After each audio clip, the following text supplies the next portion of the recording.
Alright. I know it's been a long time since I posted a video, but life. Also, there's a bit of a programming change. My subscription to Final Cut Pro free trial finally ended, and honestly, after using it, I don't think it's worth the $300. It was needlessly complicated and it took me a lot longer to render these videos, so we're going back to the classic format. And before we get on to the review, just as my public service announcement, if you haven't already been vaccinated, please fucking get vaccinated, for God's sakes, man. Why would you want to go on some kind of kamikaze mission every time you leave your house? And speaking of a divine win, this is actually a pretty good movie.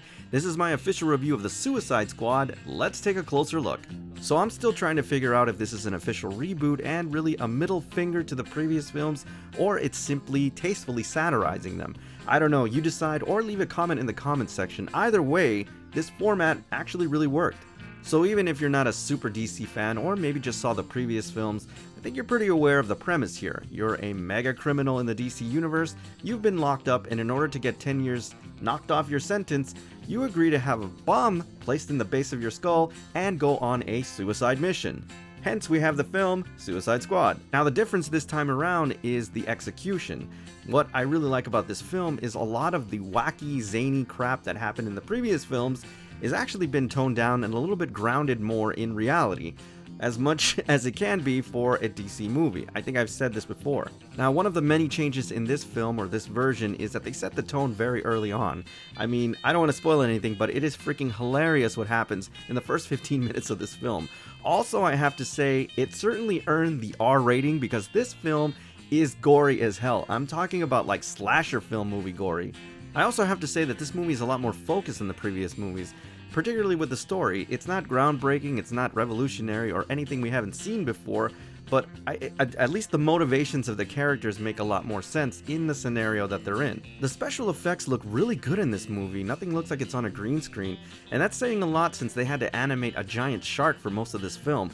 And speaking of the giant shark, I mean, the standout performance right there is definitely Sylvester Stallone. Here's the funny thing, he didn't have too much dialogue and he didn't say too much, but the mannerisms and the expressions really sold me on this character. He was actually more human than some of the other characters in the film. You'll see what I'm talking about. I also have to say props to whoever did the casting in this film, because one of the things that really elevated it was the fact that many of the characters had a lot of chemistry. A lot of it was ad-libbed and organic, and you just believe that they were an actual squad in this impossible situation. Also, props to Idris Elba, who's just fantastic in this movie. One of the other things too is, even though the dialogue is a little bit quirky at times, the comedic timing is done very well, and I think that had a lot to do with the fact that they toned down Margot Robbie's character a little bit, and it really worked. There is some interesting banter in a building where they're just talking about one of their teammates. It is freaking hilarious, and because of the fact that it's toned down and the comedic timing is done so well, that conversation is that much more hilarious. I also have to give one shout out. I've been impressed with him ever since I saw Cockblockers. John Cena is freaking hilarious in this movie, and I have to say, he's kind of an anachronism for America. He was an absolutely absurd character, and that was the point. I think the political statements that are being made in this movie are surprisingly substantive. There is one aspect that I have to complain about, but this is just more personal. Michael Rooker's in the film. Sort of. Kind of. But he was highly underutilized. That really pissed me off. But, however, the time that he is in the film, it is fucking hilarious.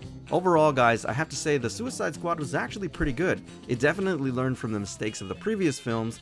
Great casting, entertaining, pretty good story overall, great comedic timing and overall tone. I think you're gonna have a really good time with this movie. Alright everybody, so that's my official review of the Suicide Squad. As always, I thank you for tuning in, and I'll see you on the next AGR's Pop Culture Reviews.